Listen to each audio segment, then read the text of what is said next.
Doctor, he's gonna get better, right? No.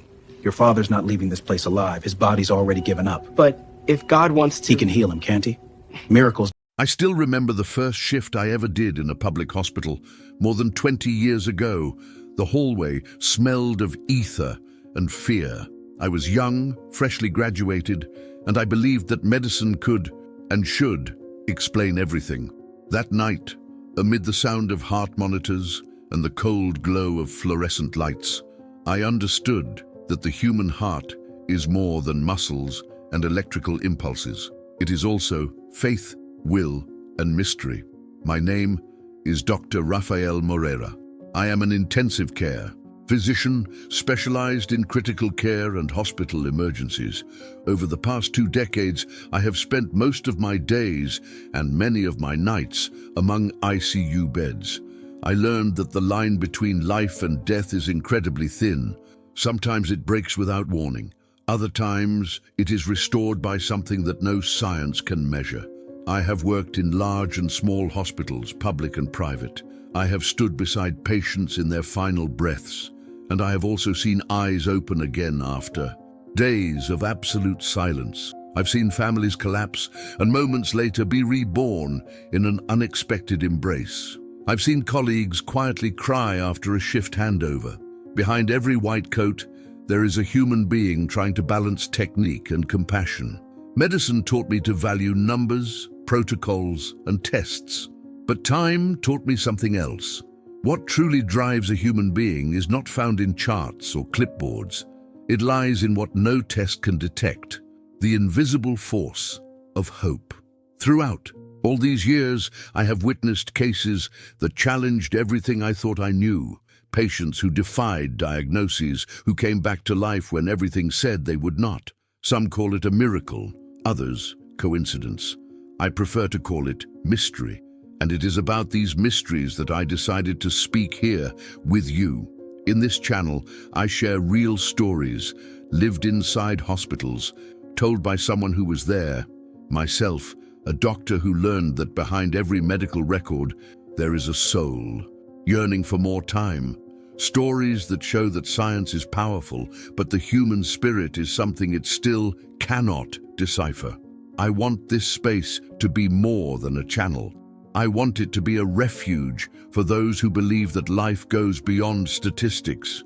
Here you'll hear about nights when the impossible happened, about patients who smiled again after being sentenced to death, about doctors who, even without understanding, kept fighting, because they learned that not everything real can be explained. So, if you've come this far, welcome. My role is not to convince anyone, but to share what I have lived. You can call it luck, faith, or destiny. The name doesn't matter.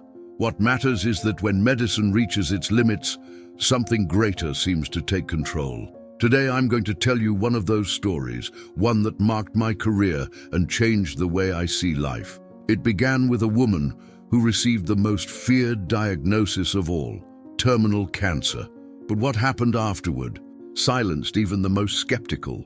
When she walked through the emergency room doors, I knew something was different. Those were the words I thought and never forgot, that grey Tuesday morning. The clock read just before 7. The hospital was still quiet, and the distant sound of footsteps echoed down the halls. That was when the stretcher appeared, pushed by 2 hurried nurses. On it lay a frail-looking woman, pale skin, empty gaze. In the chart, only one short sentence: metastatic cancer, in terminal stage. Before continuing, I need to ask you something. These stories only reach more people when you interact with the video. And believe me, YouTube rarely recommends this kind of content if no one comments. So help me spread hope. Write in the comments, "I believe in miracles." I want to see at least 100 people posting that phrase so that this testimony of faith and science reaches those who need it most. Now then, let me tell you what happened. Her name was Helena, 54 years old, a retired teacher, mother of 2, a woman who, until a few months earlier, led a normal life. She had been diagnosed with breast cancer 2 years before. She underwent surgery, radiation therapy, and several rounds of chemotherapy. For a while, everything seemed under control, but as happens in many cases, the enemy returned silently. By the time they realized it, it had already taken over her lungs, liver, and bones. The tests showed the unthinkable. The disease had spread throughout her body. The pain was intense, and the medication no longer worked. Her body responded little, and yet there was something in her eyes, a strange calm, a serenity that contrasted with the despair around her. "Doctor," she said in a low voice, "I'm no longer afraid of dying. I just want to see my children smile one more time." Those words cut through me like an invisible blade. Doctors learn not to get emotionally involved, but some stories pierce any armor. And this one, I sensed, would be one of them. The medical team had already spoken with the family about palliative care. It was time to ease suffering, not fight the inevitable. Helena was too weak for new treatments, and yet something inside her, and inside me, whispered that the story wasn't over yet. That night, when I stopped by the ward before leaving, I found her eldest son, Daniel, on his knees beside the bed. He held his mother's hand and prayed softly, tears streaming down his face. I didn't want to interrupt. I just watched from a distance, and that's when I noticed something curious. Helena's heart rate had become more stable. A small detail, almost imperceptible, but the kind of thing that, for those who live by numbers and graphs, makes the heart beat differently. The next day the tests were repeated, and what they showed, no one could explain. But before we get to that, I need you to stay with me until the end, because this is not just a story about medicine. It's about faith, about what happens when everything seems lost, and the unexplainable decides to appear. And if you believe that life is made of mysteries even science cannot understand, then leave a like right now and subscribe to the channel. That helps not just the algorithm, but also spreads real stories of hope and resilience. What happened to Helena that week changed the way I see the world, the way I practice medicine, and the way I understand the border between what is human and what is divine. And it all began with a simple test that made no sense at all. Helena had always been the kind of woman who believed in the power of small things. She liked to wake up early to watch the sunrise, drink her coffee while listening to the birds, and take care of the plants in her garden. She called it my moment of peace before the chaos of the day. When her children grew up and left home, she began to dedicate herself to volunteer work and painting classes. She lived with serenity until the day her body began to give signs that something was wrong. First came an unusual fatigue, then small pains in her chest. She thought it was anxiety. She only went to the doctor when she noticed a small lump in her left breast. I remember the first time I saw her in my office. A firm gaze, upright posture, and a sentence that stayed with me. "Doctor, I don't want pity. I want the truth." The tests confirmed what no doctor likes to say: invasive breast cancer. The news fell like a sentence, but she reacted with strength that surprised even the team. She went through every chemotherapy session without complaint, faced the surgery with courage, and kept smiling even after losing her hair. For a time, everything seemed under control. The tumor markers decreased. The tests showed improvement. I remember the day she left my office and said, "I think God gave me a second chance." But cancer is treacherous. Sometimes it hides in silence, waiting for the right moment to return. 2 years later, it came. A back. This time, the pain began in her back. Helena thought it was just muscle tension. When she took new tests, the result was devastating. Metastases in the liver, lungs, and bones. I was on duty when the report arrived. I looked at those numbers and charts and felt the weight of impotence. Doctors are trained to stay in control, but there are days when statistics seem to mock us. I explained the situation to the family. I spoke directly, without euphemisms, but with the care that such moments demand. The treatment was no longer curative. The goal now was to ease the pain and preserve dignity. The younger son, Gabriel, couldn't hold back the tears. Helena, however, stayed silent. She looked out the office window and said only, "So that's it? Time's up?" I didn't know what to answer. Because the truth is, when faced with diagnoses like that, medicine has more questions than answers. She was hospitalized a few days later, already very debilitated. She had difficulty breathing. Her body was weak, her eyes hollow. Even so, every time I entered her room, she smiled and said, "Good morning, doctor. The sun rose beautifully today, didn't it?" There was something in her that defied the environment around her. While the machines beeped monotonously and the smell of disinfectant filled the air, Helena seemed to maintain a kind of silent light, a peace no one could understand. One night, when my shift was nearly over, I found an envelope on her bedside table. Inside was a letter. It was addressed to me. "Dr. Raphael, if one day I don't wake up, please tell my children that I wasn't afraid, and also tell them that as long as there's life, there's room for the impossible." I kept those words with me. And that's why, when the tests started showing something strange, I knew there was more to this story than mere coincidence. The following days were cruel. Helena's body began to give out. The pain medication no longer worked as before, and each breath seemed like a superhuman effort. The oxygen had to be increased. Her veins became too fragile for new IV lines, and her face revealed the exhaustion of a long battle. Even so, the serenity remained, and that, I confess, confused me. I saw dozens of patients every week, but none reacted to suffering the way she did. It was as if she had made peace with something that we, doctors, were still trying to control. On the morning of the 10th day of hospitalization, the team called me urgently. Helena was showing signs of severe respiratory failure. Her oxygen levels were falling fast, and the CT scan showed the tumor had overtaken nearly her entire right lung. She was coughing weakly, and the once steady gaze was beginning to fade. On the monitor, the numbers blinked like small warnings that time was running out. I knew what was coming next. I asked the team to prepare the room for ventilatory support, but Helena, with a frail voice and barely any air left, grabbed my arm and said, "I don't want any more. Machines, doctor, I just want to rest in peace." I stayed silent for a few seconds. That wasn't a common refusal. There was conviction in her words. I looked at Daniel and Gabriel, who stood beside her, and both nodded. They knew. We all knew. That's when the hospital entered that peculiar state of pause, the kind of silence that only exists in moments of farewell. The nurses slowed their pace. The sound of the monitors softened.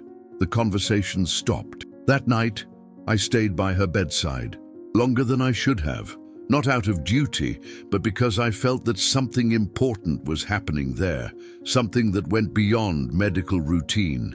She stared at the ceiling, as if seeing something we couldn't.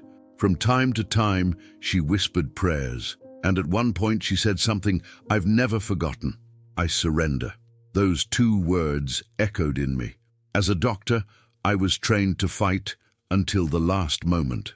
But there, in front of Helena, I realized that maybe true courage wasn't in resisting, but in surrendering, not to despair, but to acceptance.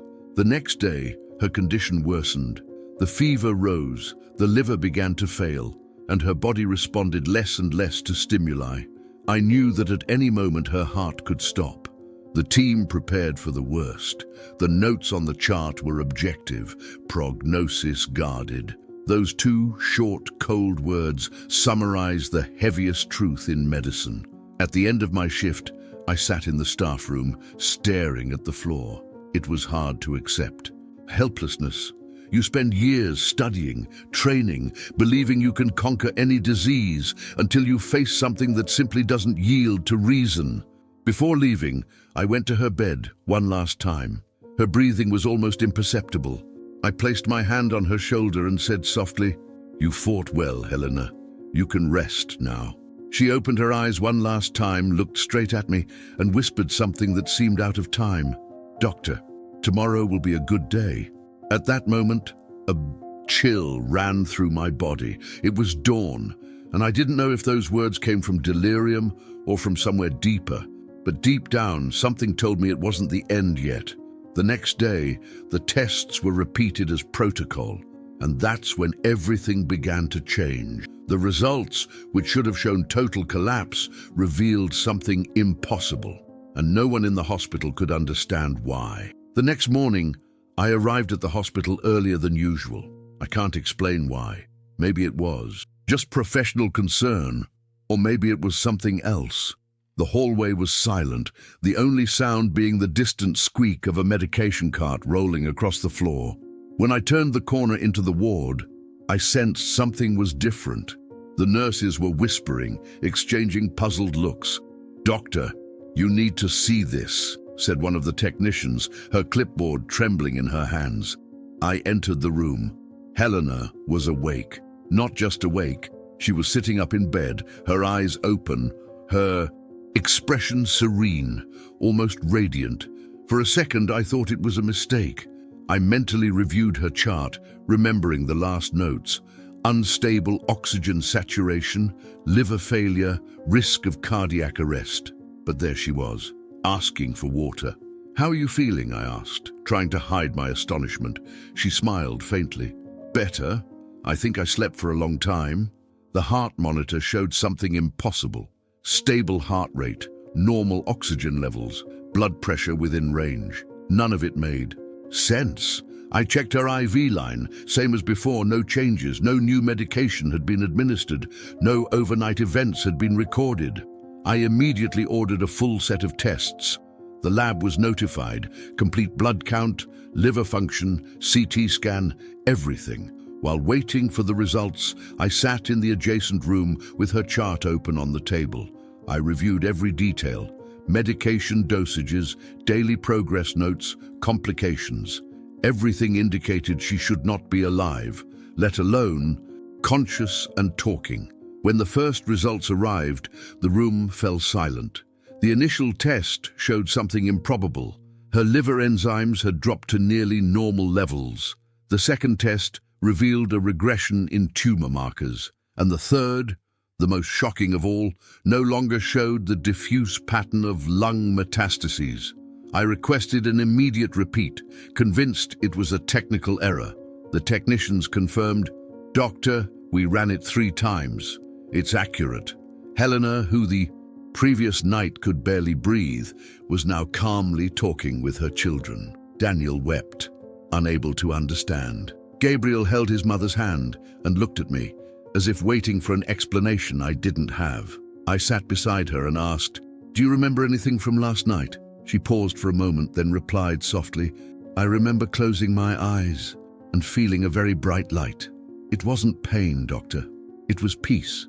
I didn't see anyone, but I felt something, as if someone said, 'It's not over yet.'" I wrote down every word, though my mind was torn between skepticism and awe. In medicine, we are taught to respect the limits of explanation. But there are moments, rare, disconcerting moments, when science kneels before the unexplainable. The news spread through the hospital within hours. Colleagues came to see the tests, some thinking it was a clerical error, others silent in disbelief. And amid all that technical confusion, Helena asked for something simple. "Can I see the sun?" We wheeled her chair to the window at the end of the corridor. She closed her eyes and took a deep breath, as if that cool air were the first after a long journey. We stood there in silence, and I realized that something profound was happening, not only to her, but to me as well. That woman who should have been gone now seemed more alive than ever. But I still had no idea what the next tests would reveal, and what would happen in the next 24 hours would change everything. The following hours were a mixture of astonishment, confusion, and reverent silence. The entire hospital seemed to orbit around that one bed. Nurses, residents, doctors from other specialties, everyone wanted to understand what was happening. The new tests arrived shortly after noon. When I opened the envelope, the air seemed to leave the room. The chest CT, performed less than 36 hours after the previous one, showed no signs of active tumor infiltration. The lesions that had once occupied nearly her entire right lung had simply vanished. Her liver, once consumed by metastases, now appeared practically normal. The body that days earlier had been on the brink of collapse, now showed unmistakable signs of regeneration. I stood up and stared at the wall for a few seconds, trying to organize my thoughts. The data was there, cold, objective, undeniable, but something inside me refused to accept it. I had spent years studying cellular biology, pharmacology, immunology. No explanation fit. No drug reaction could cause such rapid tumor regression. "Doctor, can you tell me what happened?" Daniel asked, eyes filled with tears. I looked at him and hesitated. The most honest answer was also the hardest to say. I don't know. At that moment, Helena appeared at the doorway in her wheelchair, wearing a blue scarf around her head and a peaceful smile. She looked at me and said, "I told you tomorrow would be a good day." The silence that followed was almost sacred. There was no euphoria, no applause, just a deep feeling, as if everyone present knew they were witnessing something rare, something that doesn't happen often in a doctor's life. In the following days, we repeated every possible test: blood work, CT scans, MRIs, comparative biopsies. Everything indicated the same thing. The disease had simply vanished. No tumor markers, no residual lesions, nothing. Helena's body was clean. The case was forwarded to the oncology department for review. 3 different specialists analyzed the results and reached the same conclusion. There was no scientifically plausible explanation. The term used in the final report was dry, almost bureaucratic. Complete spontaneous remission. But we all knew it was just an elegant way of saying miracle. Helena remained hospitalized for 5 more days under observation. Each morning felt like a rebirth. She walked through the corridors, talked to patients, thanked the nurses. She said she hadn't come back to live longer, but to live with purpose. On her last night before discharge, I found her writing in a small notebook. She looked up and handed me a page. It was a short letter, written in a firm, simple hand.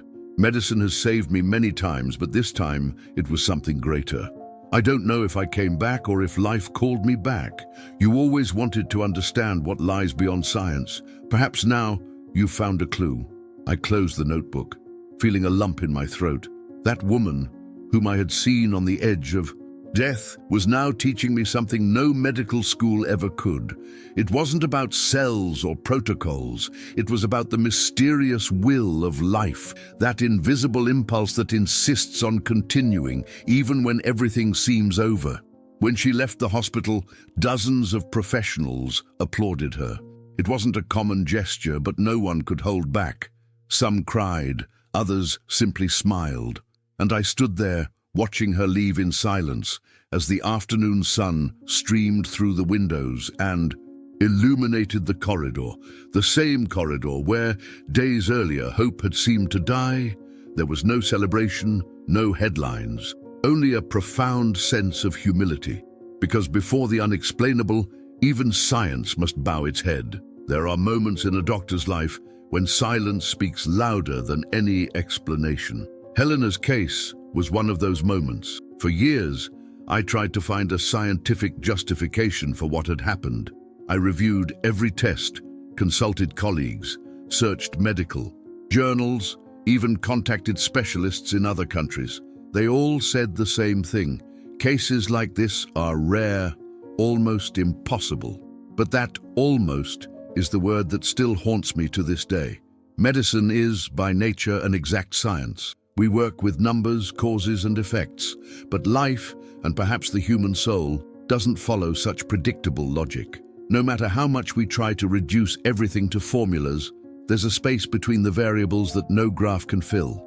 It's in that space that the things which can't be explained, only experienced, take place. Helena taught me something that completely transformed how I see my profession.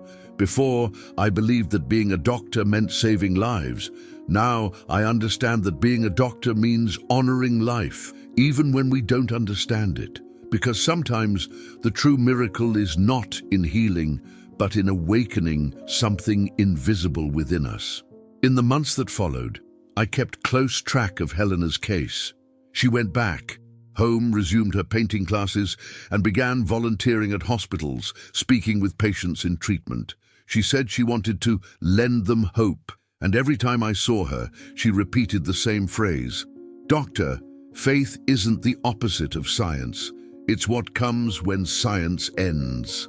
Those words still echo inside me. I'm not a religious man, and I still believe in evidence, research, and method. But I've also learned to recognize that there's something sacred in human resilience. Something that can't be measured under a microscope or written in a report. Maybe it's faith, maybe it's love, maybe it's simply the will to keep living, that invisible force that pushes us forward even when the body has already given up. I remember one specific moment weeks after her discharge. I was in the hospital parking lot when I heard my name. It was Helena walking steadily, the same blue scarf tied around her head. She hugged me and said, "Thank you for believing, even when there was no reason." "To this," I replied, "I only did what I could." She smiled and answered, "But that was enough." After she left, I stood there for a while, staring at the horizon. In that instant, I realized that maybe the mission of those who work with life is not to understand the miracle, but to recognize it when it happens. And that's why, whenever someone asks me if I believe in miracles, I don't answer with theology or statistics. I just tell Helena's story. The human heart is still the greatest mystery in medicine, and maybe it's precisely this mixture of reason and mystery that makes us human, capable of healing, of feeling, and above all, of believing. If you've made it this far, take this reflection with you. The miracle isn't always what changes the test results. Sometimes the miracle is what changes the way we see. Months passed after that episode. Helena continued her checkups, undergoing regular tests, and all the results remained perfectly normal. No recurrence, no residual trace of disease. At each appointment, she arrived smiling, carrying flowers for the nursing staff and a carrot cake for the afternoon coffee. The entire hospital knew her, and, in a way, revered her. Over time, her story began to spread. Other patients, after hearing about her case, came to talk to me filled with hope. Some said, if it happened to her, maybe it can happen to me too. And somehow, Helena's presence became a silent symbol of resilience. Once, she was invited to give a talk to a group of oncology patients. I was there discreetly in the back of the room. She went up on stage, the blue scarf still tied around her head, and began by saying, "I don't know how to explain what happened to me, but I do know that when we learn to accept life, even when it seems to slip from our hands, something inside us changes. I didn't fight against death. I chose to live, and maybe that made all the difference." Her words echoed throughout the auditorium. There wasn't really an audience. There was a silent choir of people who understood exactly what she meant. For a moment, everyone's pain seemed to turn into shared faith. After the talk, she came to me. "Doctor, are you still trying to understand it?" she asked, smiling. I said yes, and she laughed softly. "Then, good luck. I think you'll have work for the rest of your life." And she was right, because even years later, every time I look at her scans stored in the system, I feel the same chill I felt that day in the hospital. Not because it was a miracle in the religious sense, but because it's a reminder that life always finds a way. Years later, on a sunny afternoon, I received a letter. It was from Helena. Inside, a simple note. "I'm moving to the countryside to live with my daughter. I want to plant flowers and see the mountains every day. Thank you for seeing me beyond my exams. When you look at the sunrise, remember that's how I learned to begin again." I folded the paper carefully and placed it inside my notebook. The same one where I record the most remarkable cases of my career. But that note I've never been able to reread without feeling a lump in my throat. Time went by. The hospital changed, new faces appeared, technology evolved. But from time to time, when I walk through the corridors and sunlight filters through the glass windows, there's a moment when the light reflects in such a way that I remember her. And then I realize, some stories don't end when the patient leaves. They keep living in those who witness them.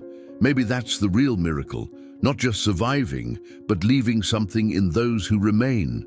After so many years inside hospitals, surrounded by machines, graphs, and numbers, I've learned something that's not in any medical textbook. Healing doesn't always begin in the body. Often it begins in the invisible, in the moment when a person decides to believe that something is still possible, even when everything seems lost. Helena taught me that without needing words. She didn't beg for more time, didn't rage against her diagnosis, didn't make promises. She simply trusted. And somehow that trust created space for the impossible to happen. To me, faith has never been the opposite of science. On the contrary, it's its silent complement. Science explains what has already been understood. Faith points toward what we still don't. And it's in that interval between what we know and what we feel that life reveals its greatest secrets. Working in an ICU means living with mortality every day. There we learn that every second is precious. We learn to respect suffering, to recognize the limits of reason. But we also learn that hope is a medicine with no dosage, no contraindication. And often, it's what sustains the heart of those fighting to keep breathing. Over the years, I've seen patients who had every chance to survive and didn't. And I've seen others, like Helena, who had none and yet returned. Those experiences taught me to see the human, being differently, not as a collection of organs and diagnoses, but as a mystery in motion. When I think about her story, I realize that the true miracle might not have been the cure. The miracle was what she awakened in all of us. The reminder that life is a gift and that living consciously is the greatest healing of all. How often do we fail to see the miracle because we're expecting something extraordinary? But the miracle, more often than not, lies in the simple things, in a calm breath after a night of pain, in a sincere embrace after a loss, in a new dawn after a dark time. Helena left the hospital, but she left behind something no medical discharge can record: the certainty that love and faith possess a power that defies all logic. And I, who once entered medicine believing I could control life, left that story understanding that, in truth, I am only a witness to it. That's why, when someone asks me if I believe in miracles, I don't answer with theology or statistics. I close my eyes, remember Helena breathing in the cold morning air by the window, and say, I believe because I saw. And maybe that's what we all need to remember. That believing doesn't mean denying reality. It means accepting that life is bigger than explanation. Some stories end when the patient is discharged, but others never end. They stay with us, like an echo that travels through time, reminding us that something greater sustains it all. After Helena's case, I went back to work with the same dedication as always. But something inside me had changed. Every heartbeat I heard on a monitor sounded different. Every labored breath reminded me of what I had witnessed, that life is stubborn, that it insists, that it returns, even when all signs say otherwise. As months passed, I began recording my experiences, not only the successful cases, but also those in which medicine had reached its limit. I realized that in many of them, there was an invisible thread connecting everything. Common point that couldn't be measured, the presence of the unexplainable. One record in particular stayed with me deeply. It was about a 32-year-old man, victim of a severe accident, who arrived at the emergency room without vital signs for nearly 7 minutes. The team was about to stop resuscitation when something happened. One of the nurses swore he felt an electric discharge run through the air, as if a force had swept through the room, and suddenly the monitor beeped. The heart started beating again. At first, I thought it was coincidence or pure luck. But when the patient woke up days later, he said something that made everyone in the room fall silent. I saw a light, and a voice told me it wasn't my time. At that moment, I realized that stories don't repeat themselves. They speak to one another. Helena, the young man from the accident, the child who survived cardiac arrest, each of them carried a fragment of the same mystery, and that mystery still follows me. Today, sometimes amid the sound of ventilators, and the relentless blinking of monitors, I find myself thinking, could there be a moment when science touches the divine without even realizing it? Maybe that's what keeps me going. The desire to understand, to observe, to bear witness, not to prove anything, but to keep alive that bridge between reason and the unseen. Because deep down, every doctor who works between life and death carries the same question, even if they never say it aloud. What really happens when medicine is no longer enough? And it's that question that brings me to the next case. A case that still gives me chills every time I remember it. An episode where the impossible not only happened, but was filmed. But that is a story for the next video. If you've made it this far, it's because something in this story touched your heart. And honestly, that's why I keep sharing these accounts. For many years, I lived surrounded by machines, reports, and diagnoses. Today, I understand that none of it makes sense if we forget why we chose to care for life in the first place. Medicine is my calling, but telling these stories is my daily reminder that life goes far beyond what we can measure. Helena's story taught me that the impossible only seems impossible until it happens before our eyes.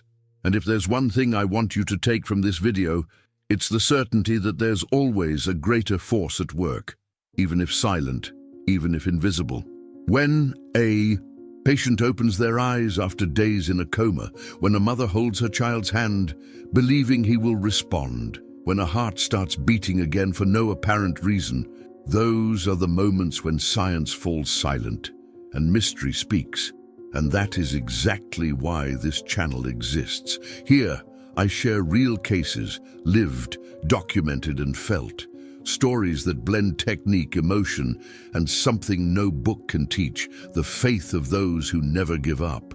If you believe the world needs to hear more stories like this, I ask you for something simple yet powerful. Leave your like right now and subscribe to the channel. That helps YouTube understand that this kind of content deserves to reach more people. People who may, at this very moment, be losing hope. And I want to make a promise to you and to life itself. If this story moved you, write in the comments, "I believe in miracles." Those words aren't just symbolic. They create a chain of faith and inspiration. Each comment may give someone in pain the courage to keep going. I promise to keep bringing you real stories of faith, healing, and perseverance, told from the perspective of someone who has seen the impossible happen within the cold walls of a hospital. And the next video, well, the next one is one of those cases that still keeps any doctor awake at night. A documented, recorded event that made everyone question what truly separates life from death. But that story you'll discover in the next episode. Until then, take care of your faith, take care of your body, and never doubt the power that exists within you, because sometimes the greatest miracle isn't surviving, it's continuing to believe.